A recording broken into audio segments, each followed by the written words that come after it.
Welcome to another edition of Rational Alchemy. I'm joined at the table today by Sarah Carrillo, who happens to be the owner of the Speakeasy, probably one of the best little bars in Longmont, Colorado. Sarah, welcome to the table. Thank you, Nigel. Glad to be here today. Let's talk about the Speakeasy. Let's first of all talk about the history of the Speakeasy, okay, because it has an interesting beginnings. So tell us a little bit about the Speakeasy that you own and the Speakeasy that used to be there. Okay, so the Speakeasy that I own, we got the space to the Speakeasy in June of 2012, and we went through and just took everything, all the old out, spent months Shawshank Redemptioning the tunnels that are there, little buckets of dirt at a time, and did the best that we could renovating it with the space that it has. It has the big stone walls. You can't really do too much with a lot of what is down there. But in January of 2013, we opened to public, and we just came up on our 9 years, January 2022, doing its thing. It's organically grown to where we are today. Excellent. Yeah. 9 years. It's going to be your 10-year anniversary soon. I know. When you walk into the Speakeasy, your breath is taken away from you instantly. It is such a wonderful place, what Sarah's done. But let's talk a little bit about the history. If memory serves me well, before the Speakeasy, it was owned by a gentleman, The Well. For about 7 years, it was a nonprofit Christian organization called The Well. They served coffee, and it was a place of fellowship. Right. And it sat vacant, I want to say, about 2 years prior to us coming down there. Yes. Prior to The Well. Now we're going back to the bar that I used to know so well. Where all the stories, I've heard so many stories. Yeah, so I don't have the exact date, but I believe it was in the 80s. Yep. And went to about 2000, I want to say. It was Cheers. Cheers. And of course, I knew Sandy Rogers very, very well. Yeah, and Sandy was always proud because she could prove that she named it Cheers 6 months before the TV show came out. I have a sneaky suspicion that whoever wrote Cheers, the TV show, might have stumbled down into our Cheers, and it gave them the idea. Yeah, because there's so many similarities. So many similarities. Even the signage. And as much as I love the Speakeasy, I miss Cheers. I've got to be honest with you. But, you know, it was a very different crowd. It was a different era. Oh, totally different era. There were a lot of different laws. And we had a lot of fun down there. Some of the times Sandy found out about it. Now, I don't know whether you know, what was it before Cheers? I really should have this documented. I know it was an Italian restaurant. I have their sign that hung outside in my boiler room. It was Mama Ciccarelli's. Mm-hmm. One guest that would talk about when he was a teenager, he worked in the kitchen, which is our current pool table room. They had that as a kitchen. And I believe when Cheers had it, they didn't use that room for... No, they didn't. They just used it for storage. It was pure storage. So we probably should go back to the 20s, because you've done a little bit of research here for when the Speakeasy today was the Speakeasy then. So let's go a little bit further. Let's go back to the fact that it was built in, I believe they started in 1879, it completed in 1881. So the basement space, now there's a door behind the bar area. It's got a wrought iron gate looking door. Yep. That was actually the entrance into the basement space. And it was built by Chicago Colony, which it was very common in those days for there to be underground sidewalks. So the tunnel that is there now was a sidewalk, and the windows that are in the Speakeasy actually looked out, and there's stone walls that they looked out to, but it was open air with a little wrought iron fence. Mm-hmm. I have seen a photo, it's dated 1904, and on the side of that door it says billiards and cigars. So if they were down there shooting pool and smoking cigars in 1904, all the stories and rumors of when the tunnels were then made as tunnels. Right. And they were interlinking because all the historic buildings in Longmont have the tunnels. It's not far-fetched to believe a lot of the stories that I've heard. Right. And in addition to the fact that the Speakeasy is in a historic building, the Imperial Hotel, which was the hotel, the downtown hotel Longmont had, and a lot of happenings were going on there. Oh, absolutely. I mean, that used to be the center of town. Yes. Basically. Yes. It was a lively place. Very. Back- It's an amazing Way place. back then, yeah. Yeah. When you see some of the old photographs of Longmont, you begin to really realize this is a town that's been around for a number of years. Right. And it's always been a center. I'll tell the truth. I had never even heard of the term the Speakeasy. I had already grabbed the space, rented it, was working on my liquor license. I needed to have the name. And I started doing a research. What are these underground tunnels? And I knew I wanted to do a 20s era theme because I've always just been drawn to that. I grew up in the Midwest. Right. My grandma was from the 20s, and her house just kind of looked speakeasy-ish, and I just always admired that style, that era. And I found a website, and I was going through looking for anything that had to do with a bar, really not even thinking about the Prohibition. Mm-hmm. And found a website, Chicago Roaring in the 20s. It went all the way down to S and saw Speakeasy, and it said an illegal, typically underground bar. And I was like, Speakeasy. Underground, illegal. And of course, Colorado went through so many changes back then. Right. It really Right. did. It was amazing. Yeah. Let's now catch up to the future. Yes. Okay? Or rather, the present. You talked about you've been in business for 9 years. Mm-hmm. You have just gone through the worst 2 years possible as a business owner with the COVID thing. Yes. How did you and survive no. that? You know, ironically, to me, this is where it all just... So I've opened the Speakeasy. It's based on the 20s. It's the Prohibition. We went into 2020 with such a bang. It was literally, to date, at that day, was highest record numbers. Like, we went in New Year's Eve, like, we are entering the 20s 100 years later. This is going to be our decade. Like, we are just going to kill it.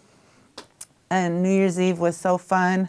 And little did we know, we were literally, history repeats itself. We were getting right 3 months down the road. It was going to be prohibited Yes. to operate business. And we were the last of businesses to be allowed open. I could have opened had I had a kitchen. There were a lot of hoops I had to jump through because we don't have the space to have a kitchen, to have food. Right. So we were shut for 10 months. And, you know, our staff, we stayed as a little community. We would meet down there periodically. And we just stayed really tight-knit and made it through that 10 months and reopened with so many rules and regulations. Oh, yes, with the COVID stuff. Mandates and 6-foot distancing and masking. And then you can only stay open until 10 p.m. because COVID comes out after 10 p.m. So it was very difficult until everything started relaxing and going through the waves. Because, I mean, we kind of still are in this wave of... Oh, yes.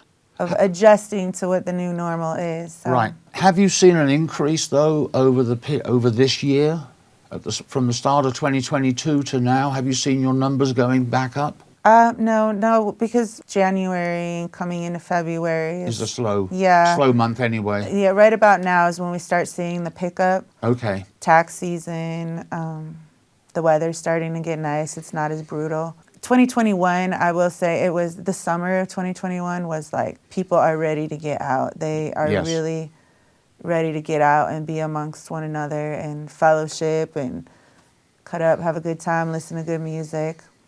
So it's been a roller coaster ride. Right. And you do get good music in there. We do. We have so many great artists that come through.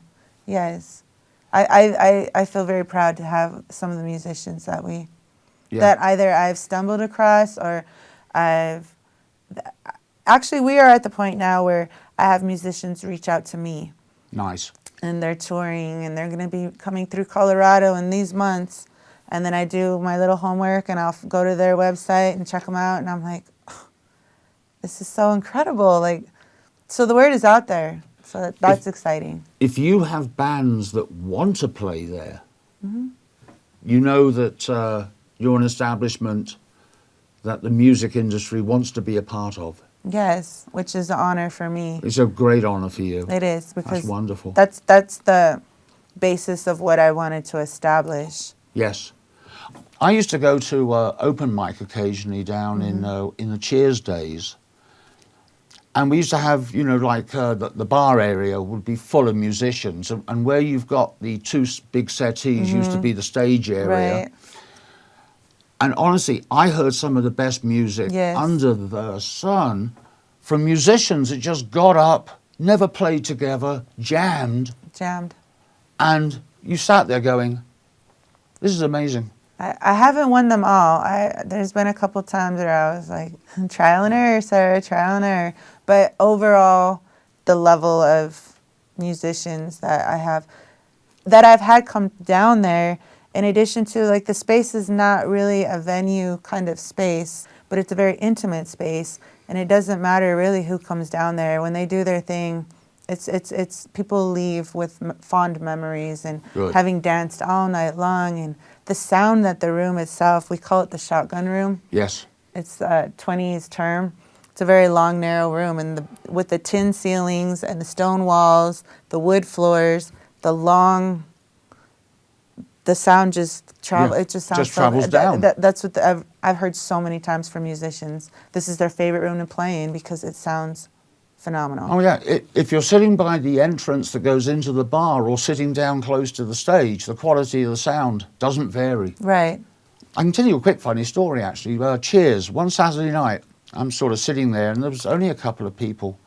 And Sandy quickly came in and she said, the band that I was meant to be having tonight is cancelled, but a friend of mine has found this other guy who's going to come in and play. But Nigel, I have to go now. Could you stick around for a couple of hours and be the bar manager? Oh, sure. So I'm sitting down there. They come in, he sets up, and he starts playing, and it was the most depressing music you have ever heard. We had people come in, sit down, order a drink, go to the table, take a sip, listen to what he's singing, leave their drinks, and go. Gone. So I called Sandy and explained to Sandy what was happening, and she said, just pay him off. Yeah. So as the bar manager, I had to go over and explain that the music that he's playing is not the upbeat music that Sandy was looking for. Basically, bugger off. Yeah, that was a fun evening. Yeah, one way or another. Like I said, it's trial and error. You win some, you lose some. That's absolutely true. Now, in my humble opinion, the most important aspect of a bar, not just how it looks, but the people that serve you. Yes. And you have got probably some of the most, I don't know, proficient, friendly bartenders I've ever met. How are you so lucky? You know, one of the things I always said when I was building the Speakeasy, and I didn't build the building, is building the idea of, I had watched a movie when I was a kid, and if you build it, they will come.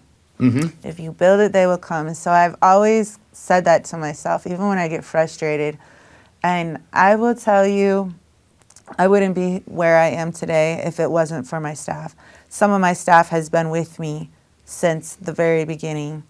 And other staff members that have joined on along the way. I mean, we've got years. I've got 9 years, 7 years, 5 years, 4 years. And even my most recent, it's just, you know, I really can't explain it. It's just, they come on down, and I've had it to where literally somebody will come down and say, I want to work here. I love this place. I think it would be great. And I actually had the position open up like 2 days before. And the current bartender. Excellent. So it's just, it's phenomenal the way, it's an energy. When we're having slow days, I'll ask my staff, are you guys putting your energy out there? Like, you got to open the door and get it out there. Let everybody know. So we're an eclectic group, and I think the morale of the staff is important. So Oh, absolutely. if I'm good to them, they're good to me, and vice versa. And It doesn't. we have fun. It's the atmosphere. As long as the atmosphere is fun and light, and there's the key. If you guys are having fun doing this work, yes, then that's immediately going to rub off on your patrons. yes, and it's not work. It's work when you're having to carry ice buckets or bring the big heavy chalkboard outside. That's the work part. But if you're a people person, and I think that's an element that's required to be a good person in this industry, just meeting all sorts of people, every facet of life. You never know who's coming through the door. Oh, you don't. And you really can't, you learn you can't judge books by their covers, because you don't know who you're talking to. And as long as you treat people the way you want to be treated, that's all. And that's the key. Yeah. Treat people how you would like to be treated, Yes. and you'll find it'll be successful. Yeah. Yeah, I mean, to have staff stay that long in your industry is surprising. Staff building, like we'll get together and barbecue, or we just hang out. We take the kid. There's a bunch of us with children, so on any particular Sunday, one of us will call, hey, let's all go roller skating, and so whoever shows. Having our own little speakeasy fam. You see, what you have done is you have done what every manager should do. Work with the staff. Treat the staff as human. See, one thing you don't know about me is I used to work behind the bar when I was going through college. Really? Now, I will admit, when you're at college, you probably should not work behind the bar. Because the big difference between the UK and the US is, in the UK, you don't tip, okay? You will probably leave a tip in a restaurant, but in a bar, if the beer is £1 a pint, you pour a pint, you get £1, put it in the till. But what they used to do was they would buy you drinks. I mean, there was one Saturday I was working down in the original White Hart in Ringwood. I just had a row of gin and tonics lined up. And then they had no bartender because he was on the floor face down. Well, there were only two of us. There was Brock, the owner, myself. There were only two of us working on this Saturday night. Someone else had to drop out. And we did one of the best Saturday nights ever. And at the end of it, we were exhausted. And of course, we're going back now to when England used to have licensing laws, which meant that on a Saturday, pubs shut at 11. That's something that all comes from the First World War, and I'll tell you about that off camera. Right. But we had real pumps. So when you poured a pint, you were pumping it up from the cellar. Yeah. Wow. It was hard work. Yeah. Do you have any interesting little stories to tell us? One of the most interesting things about the Speakeasy is, I'll start with a story. I was still working behind the bar. The first several years I was behind the bar, and I slowly started to relinquish that, step away. But that particular night I was behind the bar, and this lady came in, and I had a lady at the door, our door lady that greets everybody and IDs and puts bracelets. She was adamant, like, I need to meet the owner. Is the owner here? I want to meet the owner. And so the lady at the time, her name was Eileen, she came over, and we were busy. It was a weekend night. She waited for me, and I was like, yes. And she's like, there's a lady that is insistent on meeting you. And I was like, okay, tell her I'll be right with her. So I went to meet with her, and she was probably about my age that I am now. And she was so excited to meet me. And she's like, I have just got to tell you.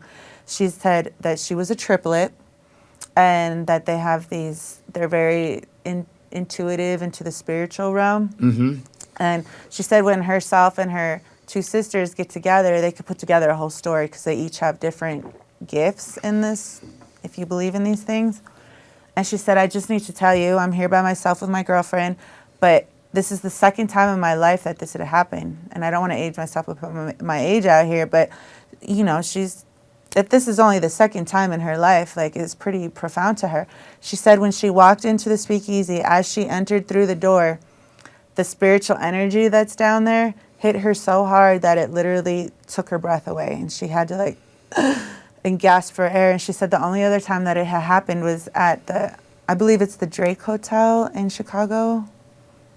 I might be saying a hotel that's in Denver, but it's one of the historic hotels that's in Chicago. Okay. Which is crazy because the Speakeasy was founded and built by a Chicago colony. A lot of correlations. But she was like, and I'm not here to alarm you. I don't want to alarm you. She said, but there are so many spirits here. And she said, they're not oppressed. They're not stuck here. They're not scary. She said, we're literally here. Like, it was a full bar. Everybody's here hanging out, having a beer. She said, but simultaneously, there's a spirit world doing the same thing amongst us all. And, like, this is their hangout spot. And she was literally, like, I could just feel her energy. She was so excited about having stumbled in on this place and feeling this. And she's like, and it's not just one or two or a few. She's like, there's, like, hundreds of them. And so when she was telling me this, there was a few other people, and everybody was sitting looking at her like, oh, my gosh.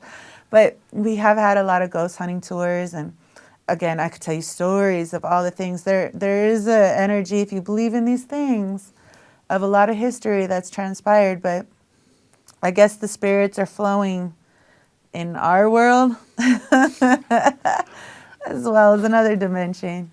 You should use that in your advertising. The Speakeasy, the bar that all Longmont's ghosts go to. There's so many stories. There's I'll just speak on some. I could tell you really funny stories and put a lot of people to shame of different things that we've witnessed. Rather than trying to cover all that today, would you come back to the Captain's Lounge for a second interview? Yes, I would. This is fun. I agree. In that case, why don't we when we do our second at the table, Okay. we'll then talk about some of those funny stories. Okay. Does that work for you? Yeah. Works for us. Yeah. That's perfect. So thank you once again You're for coming welcome. down. Thank you for having me. Everybody out there, the Speakeasy is on Main Street, Main and 3rd.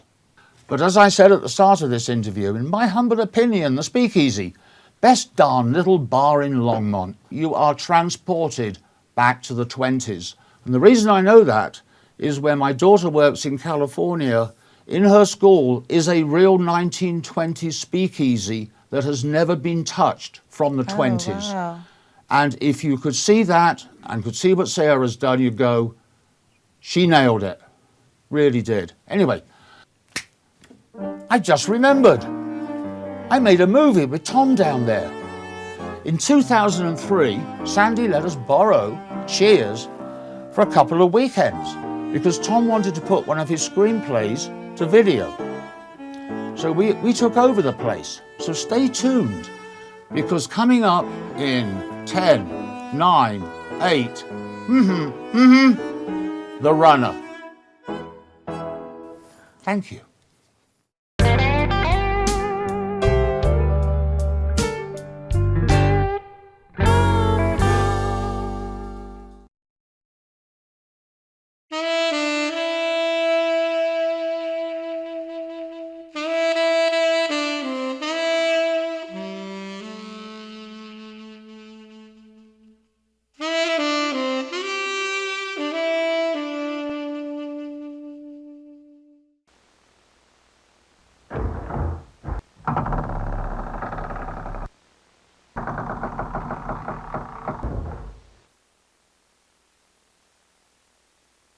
Prepare for retinal scan.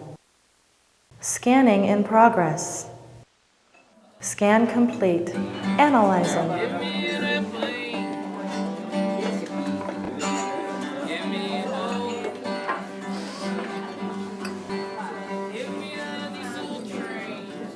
Sam's looking for you, Blade.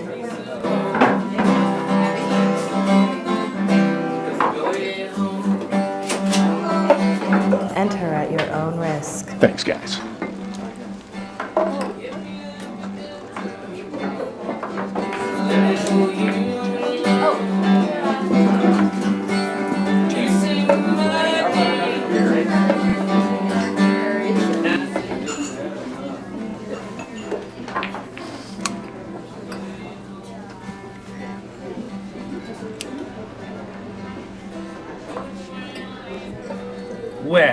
if it isn't my favorite overdue account.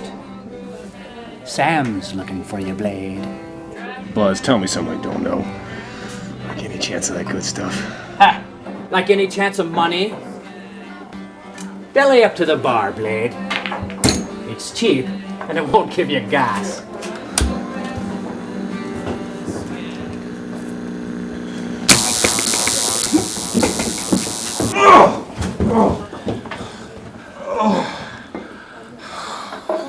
Asshole. Wanker. Figured you was going for a buzz.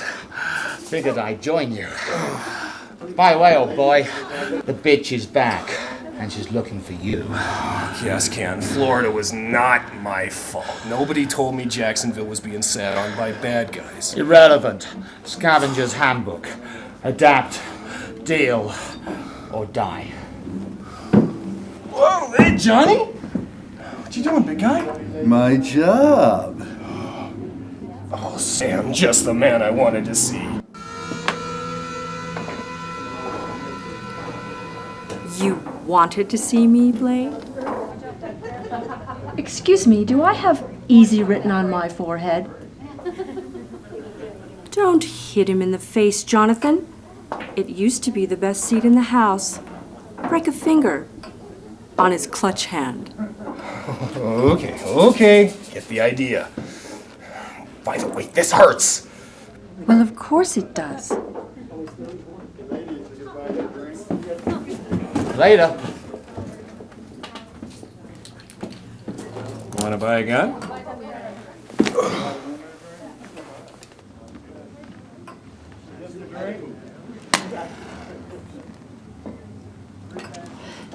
You made me look bad, Blade, and you didn't even say goodbye. Sam, you were paying me to be on time. I was paying you for an info run to Jacksonville, not to go see what's-her-name. Sam, you're my agent now. I thought we had an understanding. You had an understanding. I was just a young girl in love. Hardly called 37. Shut up! I own you, Runner, and you owe me. What do you want from me, Sam? Beside the standard retribution fee, which you can't pay because you're broke, because you're always broke, spending your money on hologram whores, I want you to hurt. I want you to hurt so bad.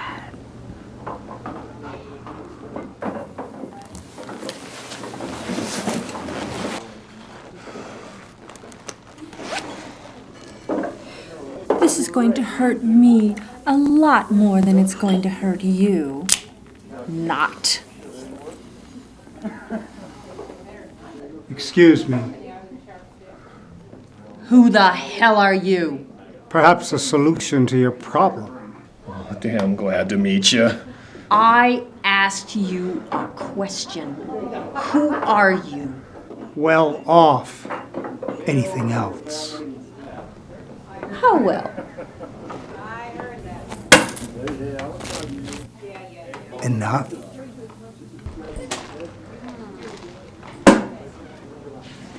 When he's through with you, Blade, come back to me. Geez, Sam, and I thought you didn't love me anymore. I don't. It's like you said. I'm just your agent now. I don't have to love you. I just have to use you.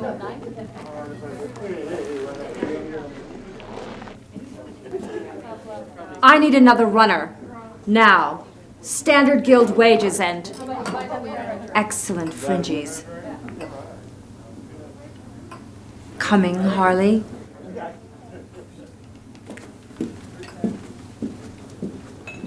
Hell, I ain't even breathing hard yet.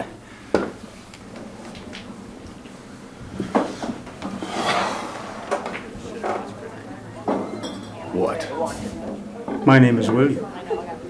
I'm in need of transport. I don't do personnel runs, William. Especially not old personnel. Perhaps I should ask for my down payment back. So where are we going? I must be on the West Coast in 3 nights' time. Cross the interior in 3 nights. What about Boston? I hear Boston's nice this time of year. You will transport me to the halfway point, Denver, Colorado. If we can find gas on the way. You ever been to Denver? Not lately. Yeah, you don't have a 3rd-degree suntan. Nevertheless, we will be met there by a high-speed transport van. They will gas your rig and take me from there. Any questions? Yeah, why me? Word of a machine, like yours, gets around. And I have need of speed. So what do I get out of it besides getting to keep my seat? Face. What do you want? Clear my bar tab. Done.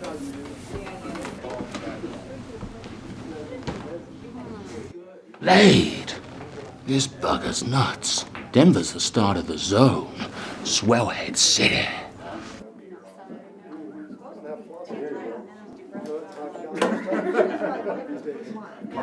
Think of it as an investment. Can I have your bike? Investment indeed. I'd not thought there was that much liquor left in the world. Thank God for small flavors. Hey, Blade. That old guy paid your debt to sobriety. You're a free man. Hell, I ain't free. But I'll get there.